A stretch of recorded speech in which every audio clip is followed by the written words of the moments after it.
How are you doing, Ms. Johnson? I'm a 42-year-old insurance salesperson. I had to start working immediately after middle school for various reasons. I've worked at gas stations, diners, and once I got my driver's license, I even did delivery for a parcel service. I've done all kinds of jobs over the years. It has been 8 years since I started my current insurance job, having been noticed for my good nature around people in the process. My aunt, who invited me to this current job, must have had a good eye for people. I've been able to achieve great results, much like a fish finding water. Bennett, long time no see. Ms. Johnson, the executive director of a home building company I was visiting today, recognizes me and stands up to greet me. Bennett, you're always such a looker. Oh, come on, I'm just an old man. The term handsome suits someone in their 20s with youthful skin, not me. Oh, stop. You're a good-looking man. You should enjoy it more. This is the kind of conversation we exchange as a greeting each time we meet. While many people call me handsome, it's a white elephant to me. Despite being sociable, I don't really enjoy being around people too much. I don't mind spending time alone. In fact, I find it comfortable. Since I was a child, I was a person of sensitive nerves who, conversely, would get tired and lose myself when I was around other people. That's why I need time to retreat into my own shell to protect myself. I don't want that time to be disturbed. I prioritize preserving my own territory over spending time with women. It would be rude for such a person to approach a woman just to satisfy my own needs. Today, I've come to introduce an insurance plan specially designed for all the ladies here. Upon my words, several female employees look up at me with interest. I go around explaining the plan to each one of them. Among them, there is one person who seems to dislike me. Without even having to directly look at their face, my sharp senses, which I've had since childhood, pick up on their prickly emotions. Ms. Johnson, I'll explain it to you as well. Oh, you're considering me as a woman too? Of course, Ms. Johnson. She is happily making eye contact with the women around her. Today, I could secure 10 contracts in this company. Ms. Johnson, thank you for your time today. May I ask a question? I pointed to the person who seemed to bear animosity towards me and asked her, could you tell me that employee's name? Oh, Mr. James Anderson. He's a second-year employee here. He's a newbie who transferred to this department 2 months ago. According to her, he's a very passionate young man who spent his junior high and high school days dedicated to baseball. Besides, he's also quite brilliant and is a promising newcomer from a reputable national university. If only he were more good-looking, our female employees would be all over him. Just like they were with you, Mr. Bennett. Well, I'm just the bait wearing a mascot costume. They just need to enjoy looking. To live together, someone sincere like him would be a better choice. I said goodbye to Ms. Johnson, promising to see her again next month. When it comes to my days off, I have a routine. I head to the laundromat to take care of my pile of laundry, then I shop for a week's worth of groceries. I spend the afternoon reading one of the many books I've stockpiled. It may seem monotonous, but it's my routine. However, today is a bit different. I have a monthly meeting to attend. I tidy myself up and head to the meeting place. It's the biggest hospital in the area. I volunteer in the children's ward there. Ah, it's Bennett. Are you going to read to us a book today? A familiar young boy calls out to me. And 4 tube is hanging from his emaciated limb. His hair completely gone. He wears a wool hat. I brought the picture book you requested last time. In the playroom where the children gather, I began reading aloud. Here, children with serious illnesses, including pediatric cancer, are undergoing long-term hospitalization. Even though they are battling life-threatening illnesses, kids hold bright eyes towards the future. What shall I do tomorrow? What fun things will happen next week, I wonder. Perhaps in a month, will my illness have improved? That's why they love stories about the future. Today's story is about siblings who move to a new home and transform an overgrown backyard into a beautiful flower garden. In this story, there's a boy in a wheelchair living in the house next door. The boy, who was stuck at home and couldn't go anywhere, gradually wants to participate as he realizes that the scenery he sees from his window is changing beautifully and that it's being created by a kid his own age. It's a story about finding friends and hope. That sounds nice. I'd like to create a garden too. The children start talking about the kind of gardens they would like to create. Some want a garden with a fountain. Others think it would be fun to have a garden full of fruit trees so they can eat from them every day. The children's creativity knows no bounds. They promise to draw pictures of the gardens they want to create by the time I come back next month. Now, I also have something to look forward to until next month. That's exciting. What kind of garden would you like, Mr. Bennett? Let me see. How about a garden with a big tree with a hammock for leisurely naps? The children burst into laughter at my response. They know that I enjoy taking naps. I spent about an hour with them, then said my goodbyes, promising to come again next month. They bid me a sorrowful goodbye, accompanying me all the way to the entrance of the ward. Mr. Bennett, come again next month, okay? Yeah, I promise I'll come. As I waved goodbye, a doctor who happened to be passing by called out to me. Bennett, you seem well. Dr. Barnett, it's been a while. It's just the right amount of time since we last met.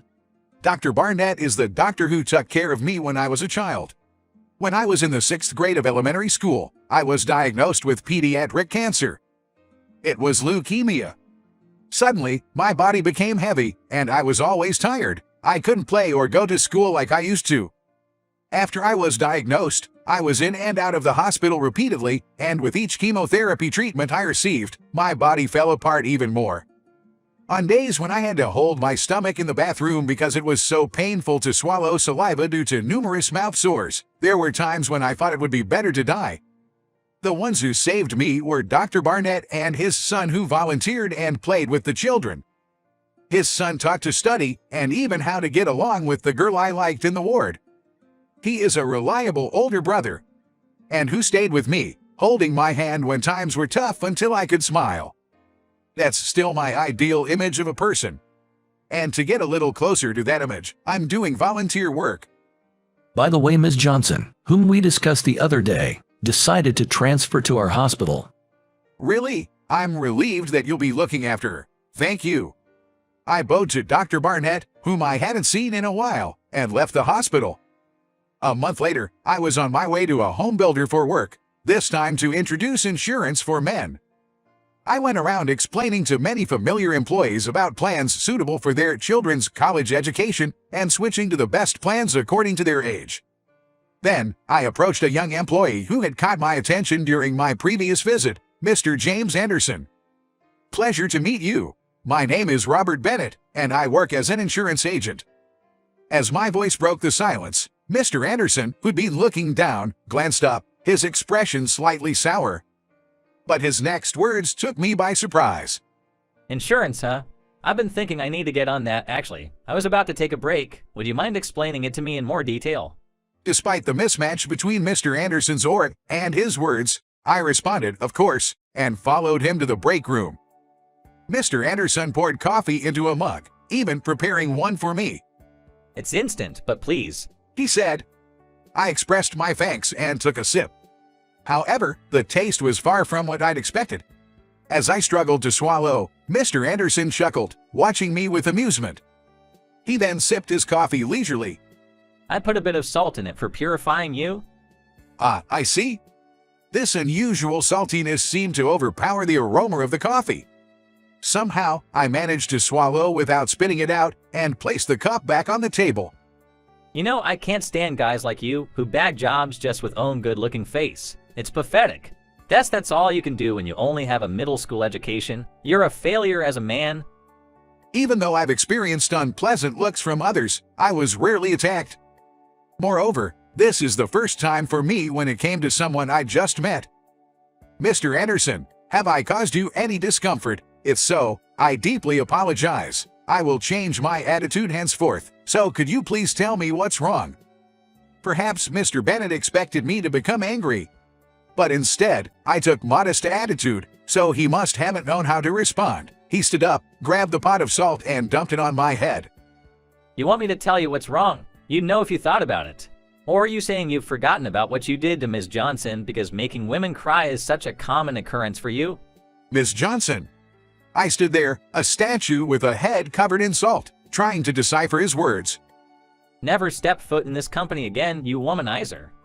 Mr. Anderson yelled, making the other employees begin to peek into the break room. Spotting me covered in salt and Mr. Anderson red-faced and shouting, someone ran to call the boss. The person they brought back is Ms. Johnson, who stood frozen with her mouth agape. What happened, Mr. Bennett? Did Anderson do this? She stuttered. It seems Mr. Anderson mistook me for a bad guy who made you cry, Ms. Johnson.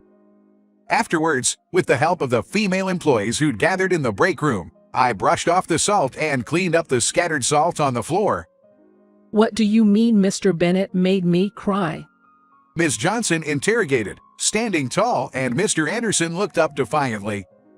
I saw you were with Mr. Bennett and crying at the county hospital. Ms. Johnson, weren't you played with Mr. Bennett, forced to abort your child, and that was so painful that you were crying? To his firm assertion, Ms. Johnson and I exchanged glances, then burst into laughter. Me, pregnant with Mr. Bennett's child. That's quite an imagination you've got there.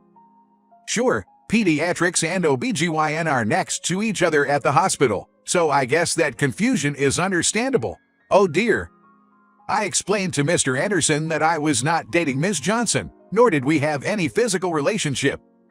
The reason she was crying at the hospital was that her child was ill, and she was seeking advice from me, who had overcome the same illness in the past. Ms. Johnson has a child. Mr. Anderson asked, astonished. Yes, my 8-year-old daughter has leukemia. Mr. Bennett survived leukemia as a child. So I've been asking him for advice, and he introduced me to a good doctor. Upon hearing Ms. Johnson's explanation, Mr. Anderson, realizing his big misunderstanding, turned pale and bowed his head. I'm truly sorry. I said some terrible things. How can I apologize? It's okay as long as you understand. It's true that I only finished middle school and that I've got a cocky face, I replied. No, I didn't mean. Mr. Anderson and Ms. Johnson kept bowing their head in apology to me. Then I made a suggestion to Mr. Anderson that he should join us for the hospital volunteer work next month. Oh, Mr. Bennett is here. And who's this gentleman? This is Mr. Anderson. He's good at baseball. Any kids want to play catch. Mr. Anderson was a little awkward at first, being around the sick children, but gradually he became more comfortable and started to play and laugh with them. I had no idea that you are involved in these kinds of activities. Moreover, you are less popular with the ladies than I am. All right. Spare the unnecessary probing. Please play with the kids. The rather unexpected experience of being covered with salt on my head, but as a result, it seemed like I made some new friend among the volunteers. Sometimes, people judge others based on appearances or assumptions. However, these misunderstandings can always be resolved through conversation. I'll introduce you to a quiet girl I know next time, Mr. Bennett. While he is a rather nosy bunch, I think I'd like to enjoy his company and go along with it.